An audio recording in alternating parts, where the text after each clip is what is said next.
ఇక్కడ నేను scope of public administration ఏ విధంగా పెరుగుతున్నదో ఇచ్చానండి. ఒకసారి దీన్ని స్టడీ చేయండి. యూజర్ నేమ్ పాస్వర్డ్ తోటి డౌన్లోడ్ పెట్టుకోండి. హాయ్, ఏబిపిఎస్సి గ్రూప్ 1 మెయిన్స్కి సంబంధించి మనం క్లాసెస్ అన్ని అందుబాటులోకి తెచ్చామండి. ఆ క్లాసెస్ మీరు ఎప్పుడైనా చూసుకోవచ్చు, ఎన్నిసార్లైనా చూసుకోవచ్చు. టిల్ ద ఎగ్జామ్ వరకు ఈ సర్వీస్ మీకు అందజేయబడుతూ వస్తుంది. దాంతోపాటు గ్రూప్ 1కి సంబంధించి మెటీరియల్ మొత్తం కూడా మనం పీడిఎఫ్ ఫార్మెట్లో ఇవ్వటం జరిగింది. And current affairs, current related mains ఎక్కడెక్కడ అవసరం పడుతుందో అక్కడంతా కూడా అప్డేట్ చేసి మీకు త్వరలోనే అందుబాటులోకి తీసుకొని వస్తూ ఉన్నాం. సో కన్వెన్షనల్ పార్టు, దాంతోపాటు కరెంట్ రిలేటెడ్ ఏ విధంగా ప్రశ్నలు వస్తాయి, దానికి ఏ విధంగా మీరు జవాబులు రాయాలి అన్న పూర్తి సారాంశంతో మెటీరియల్ మీకు అందజేయబడుతుంది. సో థర్డ్ పాయింట్, ఇక్కడ చాలామంది అభ్యర్థులు సరే ఇప్పటికే మనము చాలా టెస్టులు కండక్ట్ చేసుకోవటం జరిగింది. అందులో వాళ్ళ రైటింగ్ స్కిల్స్ చాలా డెవలప్మెంట్ చేసుకున్నారు. ఇంకా చాలామంది అసలు ఎక్కడి నుంచి మొదలు పెట్టాలి, మెయిన్స్ ఇది ఏ విధంగా అసలు ఆన్సర్ అనేది రాయాలి అనే సందేహాలు చాలా వ్యక్తపరుస్తూ వస్తున్నారు. సో చాలా ఈజీ అండి. మీరు ఒకసారి సివిల్స్ కానీ ఇవన్నీ పరిశీలన చేస్తే అన్నిటికన్నా ఈజీ కాంపిటీషన్ ఎగ్జామ్ ఏదైనా ఉందంటే అది సివిల్ సర్వీస్, యూపీఎస్సీ కండక్ట్ చేసే సివిల్ సర్వీస్. సో మంచిగా కష్టపడితే మంచి రిజల్ట్స్ తోటి వస్తుంది. దాంట్లో దాన్ని ఈజీ అని చెప్పడానికి గల కారణం ఏమిటంటే ఎక్కడ మనం తప్పు చేస్తున్నాం, ఇంకా ఎక్కడ మనం డెవలప్ అవ్వాల్సిన అవకాశాలు ఉన్నాయని చాలా స్పష్టంగా తెలుస్తుంది. సో ఎప్పుడైతే ఆ పాయింట్ తెలిసిందో టాప్ మోస్ట్ సర్వీస్ అచీవ్ చేసుకోవటం అన్నది అక్కడ కష్టమైన పనేమి కాదు. సో కష్టపడకుండా ఏది రాదు. ఇక్కడ కష్టపడటానికి ఒక స్ట్రాటజీ అక్కడ క్లియర్ కట్గా మనము అనలైజ్ చేయడానికి అవకాశం ఉంటుంది సివిల్ సర్వీస్. దాని తర్వాత గ్రూప్ 1 అన్నది చాలా ముఖ్యమైనది. అండ్ కంపారిటివ్లీ గ్రూప్ 2 కానీ దానికన్నా ఇంకా చిన్న పరీక్షలు ఏవైతే ఉన్నాయో వాటితో చూసుకుంటే గ్రూప్ 1 కాస్త ఈజీగా ఉంటుంది. ఈ గ్రూప్ 2కి కానీ దానికన్నా చిన్న పరీక్షలు ఏంటంటే ఎంసీక్యూ, మల్టిపుల్ చాయిస్ క్వశ్చన్స్, మీరు నెంబర్ ఆఫ్ క్వశ్చన్స్ అనేది ఎక్కువగా ప్రాక్టీస్ చేస్తూ రావాలి. ఫ్యాక్ట్ బేస్డ్ ఉంటాయి. అదొక పెద్ద పసిఫిక్ మహాసముద్రం లాగా ఉంటుంది. కానీ గ్రూప్ 1కి వచ్చేసరికల్లా ఇది just application of your mind. So పలానా క్వశ్చన్ వస్తుంది, పలానా క్వశ్చన్కి ఇలాంటి స్ట్రాటజీ మనం రూపొందించుకోగలిగామంటే తప్పనిసరిగా సక్సెస్ అవ్వటానికి ఎక్కువ అవకాశాలు ఉంటాయి. అండ్ పోటీ పరంగా చూస్తే సివిల్ సర్వీస్ తక్కువ పోటీయే. 10 లక్షలు 13 లక్షలు రాస్తున్నారు. నేషనల్ లెవెల్లో రాస్తున్న ఆ ఎగ్జామ్కి ఆ మాత్రం పోటీ అన్నది పెద్ద ఇష్యూ కానే కాదు. ఏదైతే లోయర్ లెవెల్లో ఉండే పోస్టులకి జరుగుతున్నాయో ఆ అప్లికేషన్స్తో పరిశీలన చేస్తే టాప్ మోస్ట్ సర్వీసులు ఏవైతే ఉన్నాయో దానికి కాంపిటీషన్ తక్కువగానే ఉంటుంది. సో వెరీ సెలెక్టివ్ పీపుల్స్ మాత్రమే ఆ అప్రోచ్లోకి రాగలుగుతారు, ఆ ఫీల్డ్లోకి రాగలుగుతారు. సో అట్లాంటిది స్టేట్ లెవెల్లో టాప్ మోస్ట్ సివిల్ సర్వీస్ అని చెప్పుకోవచ్చు మనము ఈ group 1. Deputy collector, DSP, commercial tax officer, జిల్లా registrar, RTO, municipal commissioner and top most సర్వీసులు ఏవైతే ఉన్నాయో అవి ఈ కేటగిరీ కిందకి వస్తాయి. దీనికి కూడా లార్జ్ సెక్షన్లో కాంపిటీషన్ అయితే ఉండదు. కాకపోతే వచ్చిన వాళ్ళు కూడా రైటింగ్ స్కిల్స్ ప్రాక్టీస్ చేసే వాళ్ళు 5% మాత్రమే ఉంటారు. ఒకవేళ మీరు చక్కగా రైటింగ్ స్కిల్స్ కానీ ప్రాక్టీస్ చేసి సబ్జెక్ట్ని పూర్తిగా అవగాహన చేసుకొని కొంచెం ప్రయత్నం చేస్తే ఇందులో సక్సెస్ రేట్ కూడా బాగానే ఉంటుంది. సో ఈరోజు మనము ఎవరైతే పెన్ను పెట్టడానికి భయంగా ఉంటుందో, మొత్తము ఒక సందిగ్ధంగా ఉంటుందో, అంటే ఏ పేపర్ స్టడీ చేయాలి, ఎక్కడి నుంచి స్టడీ చేయాలి, ఏ క్వశ్చన్ని నేను ఎలా చేయాలి, ఇలా మొత్తము డౌట్గా ఉండే ఆ అభ్యర్థులందరినీ దృష్టిలో పెట్టుకొని ఈరోజు ఈ క్లాస్ నేను ప్రొజెక్ట్ చేస్తున్నా మన అభ్యర్థుల కోసం. వీళ్ళు చేయవలసింది ఏమిటి అంటే ఇప్పటి వరకు కూడా వీళ్ళు పెన్ను పేపర్ మీద పెట్టి ఒక ఆన్సర్ రాయటానికి కొంచెం వెనక ముందు అడిగేస్తున్నారు. First point. సెకండ్, ఒకవేళ పెన్ను పేపర్ మీద పెట్టి ఆన్సర్ రైటింగ్ స్టార్ట్ చేసినా కానీ పొద్దున మొదలు పెడితే అది ఈరోజంతా అప్పుడప్పుడు అలా వర్క్ చేసుకుంటూ అలా ఈరోజు, రేపు, ఎల్లుండి అలా 2-3 రోజులు టైం తీసుకొని ఒక ఆన్సర్ రాయటానికి మోర్ దెన్ 48 అవర్స్ వీళ్ళు టైం తీసుకోవటం జరుగుతుంది. సో ఈ రెండు కూడా సరైన విధానాలు కావు ఇక్కడ ఆన్సర్ రైటింగ్ స్కిల్స్ని డెవలప్మెంట్ చేసుకుంటున్నప్పుడు. ఎందుకు వీళ్ళు ఇలా చేస్తున్నారు అని విశ్లేషణ చేసుకుంటే వీళ్ళకి ఫస్ట్ అన్సర్టెనిటీ అనేది బాగా ఉంటుంది. ఆ క్వశ్చన్లో నేను ఏం రాయాలి, ఏం రాస్తే ఈ క్వశ్చన్కి ఆన్సర్ ఫిల్ అవుతుంది. ఒకటి ఆ పాయింట్ కానీ నేను ఇవ్వగలిగానంటే, ఇదిగో ఈ క్వశ్చన్కి నువ్వు ఇది రాయమంటే 48 గంటలు తీసుకునే ఇదే అభ్యర్థి 10 నిమిషాల్లో ఆన్సర్ రాసి తీరుతాడు. చూడండి, మీరు ఇప్పుడు నేను అంటున్నది ఏదేదో అనుకోని అవసరం లేదు. గతంలో మీరు ఈ స్టేజ్ వరకు రావడానికి ఎన్నో ప్రయత్నాలు చేస్తూ వచ్చారు. అది కేవలం పోటీ పరీక్షనే కాదు, లైఫ్లో ఈ స్టేజ్ రావటానికి ఒకసారి ఒక స్పష్టత ఏర్పడిన తర్వాత దాంట్లో మీరు వెళ్ళటం అన్నది చాలా చాలా ఈజీగా ఉంటుంది. మీరు గ్రాడ్యుయేషన్లోకి ఎంట్రీ అయ్యారు, అది బీటెక్ అయి ఉండొచ్చు, బీఎస్సీ అయి ఉండొచ్చు, బీకామ్ అయి ఉండొచ్చు. ఏదో వెళ్ళిన కొత్త రోజు మీకు అంతా కొత్తగా కనిపిస్తూ ఉంటుంది. సో ఎప్పుడైతే సబ్జెక్ట్లోకి మీరు ఇన్వాల్వ్ అయిపోయి, లేకపోతే ఆ ఎన్విరాన్మెంట్ దాంట్లో ఆ సబ్జెక్ట్ రిలేటెడ్గా అలా వర్క్ చేస్తూ ఉంటారో, మినిమం చేసే వాళ్ళు ఉంటారు, మ్యాక్సిమం చేసే వాళ్ళు ఉంటారు వర్క్. సో అలా ఎప్పుడైతే వర్క్ చేయటం మీరు ఇన్వాల్వ్ అవుతారో ఆ తర్వాత ఆ సబ్జెక్ట్ అంతా కూడా మీకు ఈజీ అయిపోతుంది. దాంట్లో మీరు చాలా స్కిల్ డెవలప్మెంట్ అనేది చేసుకుంటూ ఉంటారు. ఒక డాక్టర్ తయారవ్వాలంటే ఎవరు పుట్టుకతో డాక్టర్ కాడు. ఒక ఇంజనీర్ తయారు కావాలంటే పుట్టుకతో ఎవడు ఇంజనీర్ కాడు. ఒక మంచి సీఏ కానీ ఒక కామర్స్ అభ్యర్థి కానీ అవ్వాలంటే ఎవరు పుట్టుకతో కాదు. వాళ్ళు ఇంటర్మీడియట్ కంప్లీట్ చేసి +2 లెవెల్, ఆ తర్వాత వాళ్ళు లోపలికి వెళ్ళి అక్కడ వెళ్తున్న కొత్త రోజులు ఏ విధంగా అయితే ఉన్నాయో, మీరు కూడా పీజీలు చేసిన అభ్యర్థులు ఉన్నారు, యూజీలు చేసిన అభ్యర్థులు, మీరు ఒక్కసారి రీకాల్ చేసుకోండి. మీరు వెళ్ళిన కొత్త రోజులు ఆ కాలేజీలో కానీ ఆ స్టడీలోకి వెళ్ళిన రోజులు ఎట్లా ఉన్నాయో, ఇప్పుడు గ్రూప్ 1 మెయిన్స్ రాసేటప్పుడు కూడా అదే అట్మాస్ఫియర్ మీరు ఫీల్ అవుతున్నారు. కాబట్టి మీకు ఒక ఆన్సర్ రాయటానికి 48 గంటలు తీసుకుంటూ ఉంటుంది, దానికన్నా ఎక్కువ సమయం కూడా తీసుకుంటూ ఉంటుంది.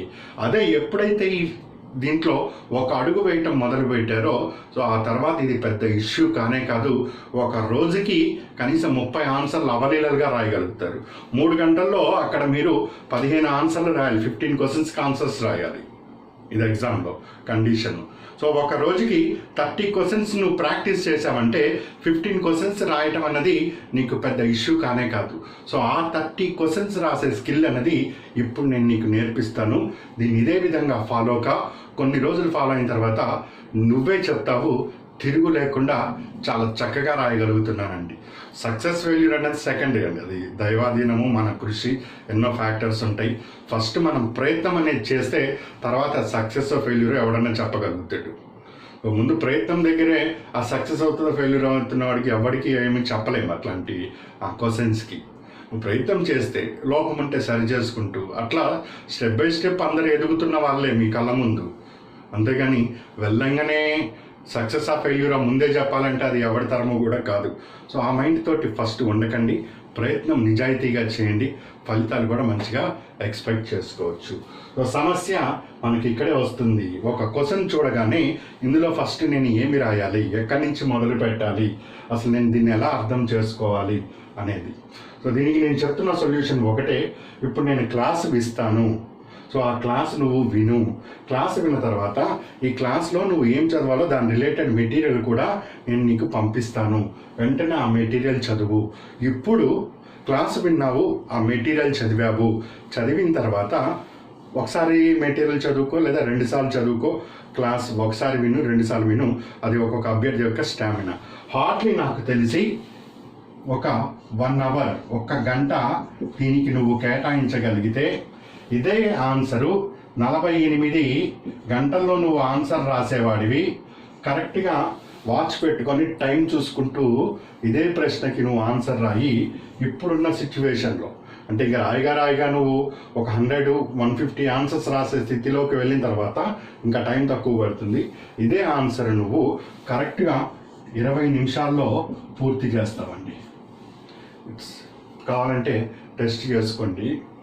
ఇదే ఆన్సర్ నువ్వు రాయటానికి అంత టైం పట్టేది. ఇప్పుడు ఇదే ఆన్సర్ని ఇనీషియల్ ఫస్ట్ అడిగేస్తున్నావు, ఫస్ట్ అడుగులోనే నీకు 20 మినిట్స్లో కంప్లీట్ అయిపోతుంది. సో ఎప్పుడైతే దీంట్లో నువ్వు మాస్టర్ అయిపోతూ ఉన్నావో, per day 15 questions minimum target పెట్టుకుంటావు 3 గంటల్లో. అది ఎగ్జామ్ హాల్లో నువ్వు చేయాల్సిన పని, దాంట్లో ఎవడు ఏమీ చేయలేంది. సో 15 క్వశ్చన్స్ని నువ్వు ఇదే 3 అవర్స్లో 20 క్వశ్చన్స్ స్థాయికి తీసుకొని వెళ్ళగలిగావంటే, ఒక రోజులో 30 క్వశ్చన్స్ స్థాయికి తీసుకెళ్ళగలిగావంటే నీ మైండ్ మెర్క్యూరీలా పనిచేస్తుంది ఎగ్జామ్ హాల్లో. సో దానికోసమని నేను ఇప్పుడు తాపత్రయపడుతున్నాను. సో దానికోసమని నువ్వు ప్లాన్ చేసుకో, దీనికి అనుగుణంగా నీ ప్రిపరేషన్ కొనసాగించు. ఆల్రెడీ ఫామ్లో ఉన్న వాళ్ళు ఇంకా వాళ్ళ స్కిల్స్ని డెవలప్మెంట్ చేసుకుంటూ రండి. సో పాయింట్కి వద్దాం. సో ఈ సాటర్డే మనము టెస్ట్ ఒకటి కండక్ట్ చేసుకుంటున్నాం. సో ఆ టెస్ట్లో ఏం క్వశ్చన్స్ అన్నది మనం ఇక్కడ డిస్కస్ చేసుకుంటూ వస్తాం. సో అదే చెప్తున్నాను, ఒకసారి నీకు ఈ స్పూన్ ఫీడింగ్ అనేది వెళ్ళిందంటే ఆ సైకలాజికల్ బ్యారియర్ అంతే. సివిల్స్ ఐఏఎస్ సాధించాలన్నా, గ్రూప్ 1 సాధించాలన్నా, గ్రూప్ 2 సాధించాలన్నా, ఇంకా వేరే ఎగ్జామ్ ఏదైనా సాధించాలన్నా ఒక్కటి గుర్తుపెట్టుకోండి, దాన్ని మీరు దాటాలి. Psychological barrier.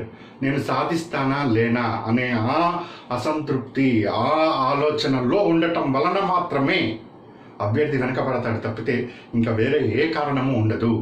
Number of factors ఏవో కాంట్రిబ్యూట్ చేస్తాయి. ఫైనాన్షియల్ అయి ఉండొచ్చు, సోషల్ ప్రెజర్స్ అయి ఉండొచ్చు, మెటీరియల్ అవైలబిలిటీ అయి ఉండొచ్చు, ఎవ్రీథింగ్. అది అందరికీ ఉండే సమస్యలే. కానీ వ్యక్తిగతంగా నమ్మకం పెంచుకోవాలి. సైకలాజికల్ బ్యారియర్స్ని దాటు వస్తున్న బ్యారియర్స్ ఏవైతే ఉన్నాయో దాన్ని ఒక్కొక్కటి మినిమైజ్ చేయి, అద్భుతమైన ఫలితాలు సాధించగలుగుతాం. సో అది ఇప్పుడు నేను చేసి చూపిస్తున్నాను, మీరు ఫాలో అవ్వండి. సో నెక్స్ట్ సాటర్డే కరెక్ట్గా నువ్వు టైం పెట్టుకో. నేను లాస్ట్ క్లాస్లో నీకు ఎట్లా చెప్పానో అదేవిధంగా ఆన్సర్ సబ్మిట్ చేస్తావు నువ్వే. సో టాపిక్ ఈరోజు మనము స్కోప్ ఆఫ్ పబ్లిక్ అడ్మినిస్ట్రేషన్, ప్రభుత్వ పాలనా శాస్త్రం. పబ్లిక్ అడ్మినిస్ట్రేషన్ అంటే ప్రభుత్వ పాలన. సో ప్రభుత్వ పాలన విస్తృతి, స్కోప్ ఏ విధంగా పెరుగుతుంది, ఇది టాపిక్. ఈ టాపిక్ మీద ప్రశ్న ఎలా వస్తుంది?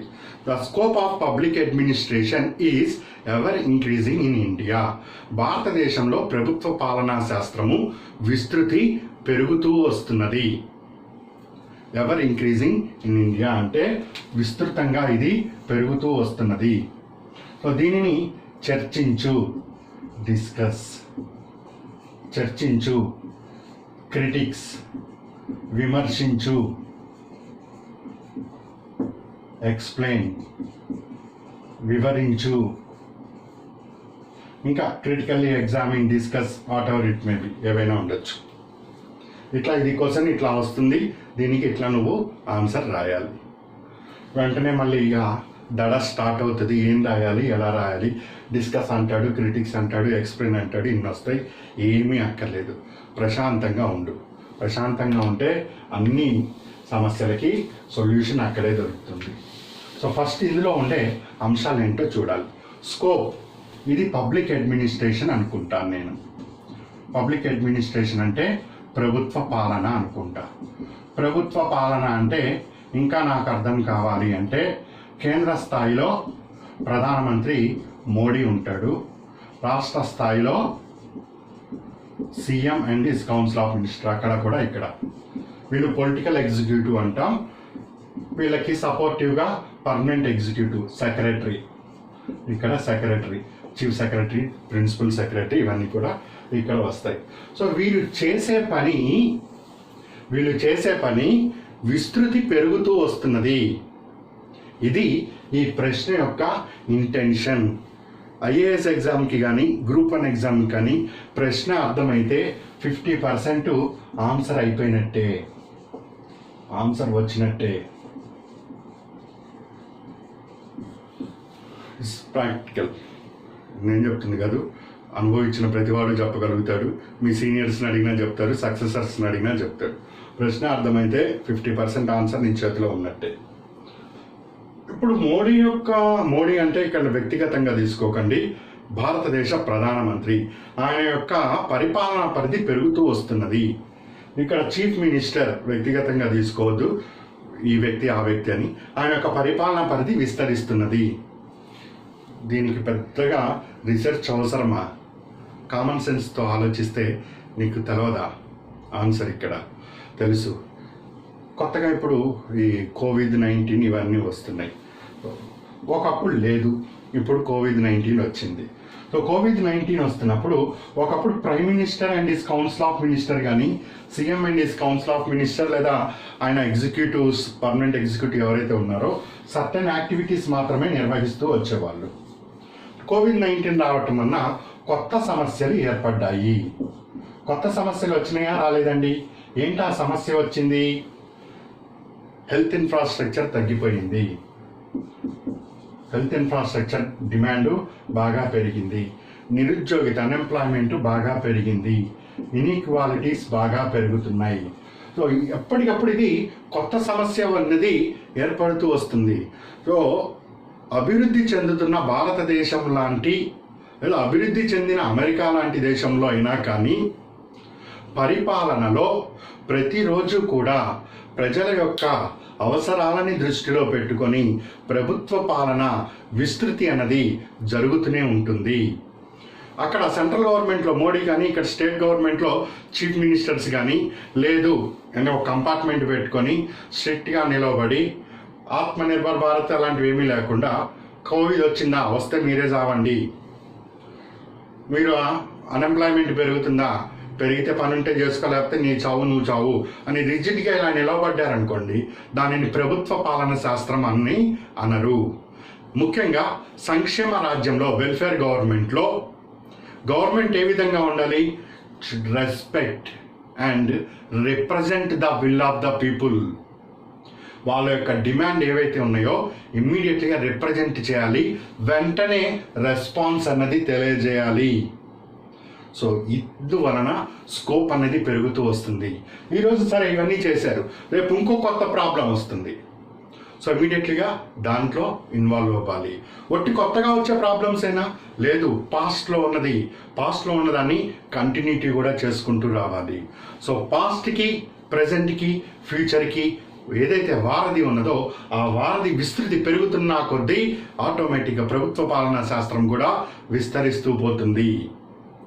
ఒకప్పుడు భారతదేశానికి రఫేల్ విమానాలు అవసరం లేదు, అవసరం అంటే ఆ రోజే కొనుక్కునే వాళ్ళం, కానీ ఈరోజు అవసరం ఉన్నది.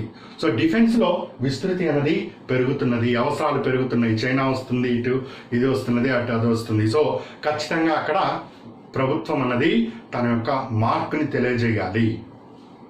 ఇట్లా అవసరాలు పెరుగుతున్న కొద్దీ తప్పనిసరిగా ప్రభుత్వ పాలన విస్తృతి అనేది పెరుగుతుంది. ఏముందండి ఇది. సో ఇప్పుడు దీంట్లో చర్చ ఏంటి, విమర్శ ఏంటి, అసలు ఆన్సర్ నేనేం రాయాలి, ఇవన్నీ కూడా నీకు అర్థమవుతాయి. పరిశీలన చెయ్యి. ఇట్లా అర్థం చేసుకోవాలి. ఒక టాపిక్ నువ్వు అర్థం చేసుకుంటే ఫస్ట్ అసలు ఏం చదవబోతున్నావో నీకు అర్థమవుతుంది. ఫస్ట్ నేను ఇది చదవాలి అని నీకు ఒకటి స్పష్టత రావాలి, ఏం చదువుతున్నావో. దాని తర్వాత చదువుతున్న అంశం మీద అవగాహన పెంచుకో, చదివిన దాన్ని మెమరైజ్ చెయ్యి, రీకాల్ చెయ్యి, ఆటోమేటిక్గా అదే ఆన్సర్ వస్తుంది. సో చూద్దాం. సో పబ్లిక్ అడ్మినిస్ట్రేషన్ అనేది అమెరికాలో పుట్టింది. అది దాని యొక్క అది పెరుగుతున్న కొద్దీ దాంట్లో కూడా రీసెర్చ్ చేయటం ఇవన్నీ కూడా పెరుగుతూ వస్తున్నాయి. ఒకప్పుడు స్కోప్ ఆఫ్ పబ్లిక్ అడ్మినిస్ట్రేషన్ అంటే లూథర్ గుల్లిక్ అనే ఈయన పోస్ట్ కార్డ్ నేను ఆల్రెడీ ఇచ్చాను ఈ క్లాస్, అవి కూడా ఒకసారి చూడండి.